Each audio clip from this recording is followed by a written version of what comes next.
အားလုံးပဲမင်္ဂလာညချမ်းလေးပါရှင်။ Sakura Sister ဂျပန်စာသင်တန်းကျောင်းမှ Yukio ဖြစ်ပါတယ်။ဟိုက်မိနာဆာအိတ်နေကြပြီလားမသိဘူး။မိနာဆာတော့မအိတ်သေးဘူးဆိုရင်မိနာဆာတို့အတွက်အိတ်ရဝင်ပုံမြင်တဲ့တစ်ပုဒ်ကိုပြောပြချင်ပါတယ်။တဏီကုံလဲမိနာဆာတော့စားချက်လိုက်လုံးလိုက်နဲ့ပင်ပန်းနေပြီဖြစ်တဲ့အတွက်ကြောင့်အိယာဝင်ကနေအချိန်လေးမှာယူကီယိုကမိနာဆာနိုကိုအေးချမ်းလေးအိတ်စီခြင်းတဲ့အတွက်ကြောင့်မိနာဆာနိုအတွက်အိယာဝင်ပုံမြင်လေးတစ်ပုဒ်ကိုစီစဉ်ထားပါတယ်။အခု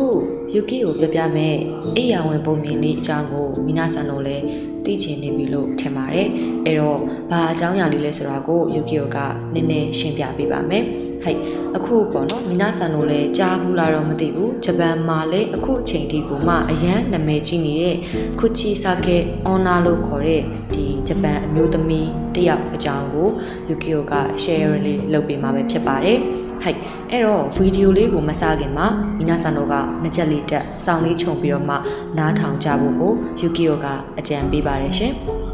အဲ့တော့စလိုက်ကြရအောင်နော်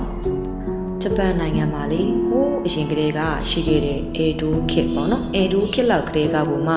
လူတွေကြားထဲမှာအရန်ကိုကြော်ကြားတဲ့တောက်စရာကောင်းတဲ့ခုချီစာခဲအော်နာဆိုတဲ့ဒီပါဇက်အပြိန်းနဲ့မကောင်းဆိုးဝါးတယောက်ရှိပါတယ်သူမဆိုရင်အလွန်ကိုမှချောမောလှပပြီးတော့ယောက်ျားတိုင်းဆွဲမှတ်ဖွယ်အလားအပါတွေနဲ့ပြည့်စုံနေပါတယ်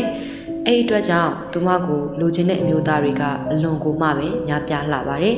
အဲ့ဒီတဲကမှအမျိုးသမီးဟာသူသဘောကျနှစ်သက်တဲ့စာမူတိုင်းတစ်ယောက်ကိုလက်ထပ်ခဲ့ပါတယ်။လက်ထပ်ပြီးသည့်တိုင်အောင်ကိုအမျိုးသမီးကနာမည်ကြီးကြော်ကြားလာပြီးအမျိုးသားတိုင်းကချစ်ခင်နေကြစေပါ။ထိုထဲတွင်ပစ္စည်းဥစ္စာကြွယ်ဝချမ်းသာသောအမျိုးသားများလည်းပါဝင်ပါတယ်။ထို့နောက်အချိန်တစ်ခုအကြာတွင်စာမူတိုင်းဟာစစ်တိုက်ထွက်ရပြီးအချိန်အတော်ကြာအမျိုးသမီးစီကိုပြန်မလာနိုင်ခဲ့ပါဘူး။အချိန်တွေကြာလာတော့အမျိုးသမီးဟာအထီးကျန်လာပြီးတော့မှအနီဝေးနေတဲ့သူ့ယောက်ျားကိုမေ့ပြီးတခြားယောက်ျားတစ်ယောက်နဲ့ဖောက်ပြန်မိသွားပါတယ်။အမျိုးသမီးဟာအခုထိတိုင်အောင်ကိုမှလှပနေစေဖြစ်တဲ့အတွက်အမျိုးသားတွေရဲ့နှကမ်းပြားမှာသူမရဲ့အကြောင်းကအမြဲကိုမပါမဖြစ်နေပါတယ်။တနေ့မှာတော့သူ့ယောက်ျားဖြစ်တဲ့ဆာမူရိုင်းစီကိုထိုသတင်းကပြန့်နှံ့လာခဲ့ပါတယ်။စစ်ထဲမှာတငယ်ချင်းရဲ့ပြောကြားချက်အရအမျိုးသမီးဟာအရန်လှပတယ်ဆိုတာကိုစိတ်ဝင်စားနေခဲ့ပါတယ်။တရက်မှာ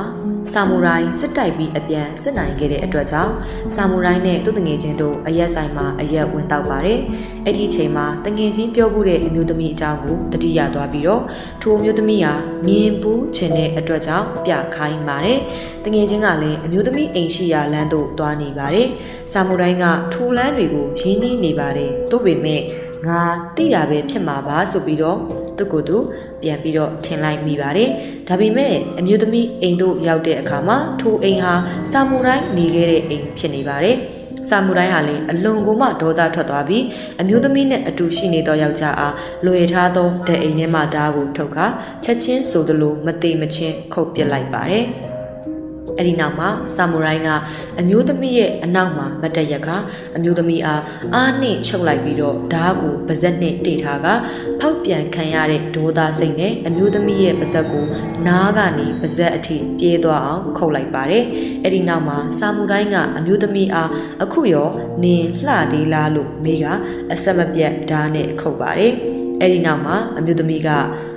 ခုချီဆာကေအိုနာလို့ခေါ်တဲ့မကောင်းဆိုးဝါးတကောင်ဖြစ်သွားပြီးတော့ကလေးစားချီပါတော့တယ်။သူမရဲ့ပုံစံကတော့ဒီအတိုင်းကြည့်ရင်တာမန်ပါပဲ။မတ်တက်ပြီးကကြေးတစ်ချောင်းအမြဲကင်ထားပါတယ်။သူမနဲ့တွေ့တဲ့သူကိုအသက်ရှိခီးလေး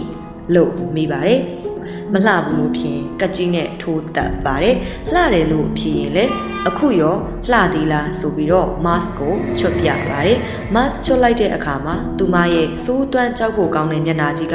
မိလဲသွားစေနိုင်အောင်ကိုကြောက်ဖို့ကောင်းပါတယ်။အဲ့တော့လူချင်းမင်းကသူမနဲ့တွေ့တဲ့အခါလှတယ်ပဲဖြစ်ဖြစ်မလှဘူးပဲဖြစ်ဖြစ်အသက်ခံရမှာကအသက်ခံရမှာပါပဲ။ဒါပေမဲ့လှလားလို့မေးတဲ့အခါမှာအေးဆေးတည်ငြိမ်စွာကြည့်ပြီးတော့တာမန်ပါပဲလို့ပြန်ပြောရင်တော့သူမကတွေ့ဝေသွားပြီးတော့ထွက်ပြေးခြင်းရတယ်လို့လည်းပြောကြပါတယ်။နောက်တစ်ခုကသူမနဲ့တွေ့တဲ့အခါမှာတကြားလုံးပေးပြီးတော့ထွက်ပြေးရင်လည်းသူမလက်ကလွတ်တယ်လို့လည်းပြောကြပါတယ်။ခုချီဆာကေအော်နာအကြောင်းကတော့အတော်ကိုကြာခဲ့ပြီပေါ့နော်။ဒါပေမဲ့အခုချိန်ထိဂျပန်နိုင်ငံမှာအရန်ကိုမှနာမည်ကြီးနေတဲ့ ဒီဒန်နာရီလာဇက်လန်လေးတစ်ပုဒ်ဖြစ်ပါတယ်ရှင်အခုကတော့ယူကီကိုပြပြသွားတဲ့အကြောင်းအရာလေးကဂျပန်မှာအရန်ကိုမှနာမည်ကြီးတဲ့ခုချီဆာကေအော်နာလို့ခေါ်တဲ့ဂျပန်အမျိုးသမီးရဲ့ဇက်လန်လေးကိုပြပြသွားတာပဲဖြစ်ပါတယ်ဒီဇက်လန်လေးမှာဆိုလို့ရှိရင်မိနာဆန်တော့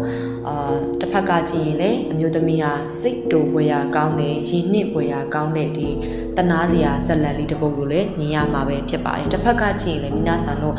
ကြောက်မပွေရာဇက်လန်လို့လည်းထင်ကောင်းထင်နိုင်ပါတယ်ပေါ့နော်အဲ့ဒီအတွက်မိနာဆန်တို့ကအမျိုးမျိုးသော feedback လေးတွေကိုလည်းပေးခဲ့လို့ရပါတယ်ရှင်ဟုတ်ကဲ့မိနာဆန်တို့ကဒီလိုမျိုးထပ်ပြီးတော့စိတ်ဝင်စားစရာဂျပန်နဲ့ပတ်သက်တဲ့ဒန်နာရီဆန်နဲ့ဇက်လန်လေးတွေကိုနောက်ထပ်ပြီးတော့နားထောင်ခြင်းသေးတယ်ဆိုပါကယူကီယိုကနောက်ညတွေမှာလည်းပြန်လာခဲ့ပေးပါမယ်ရှင်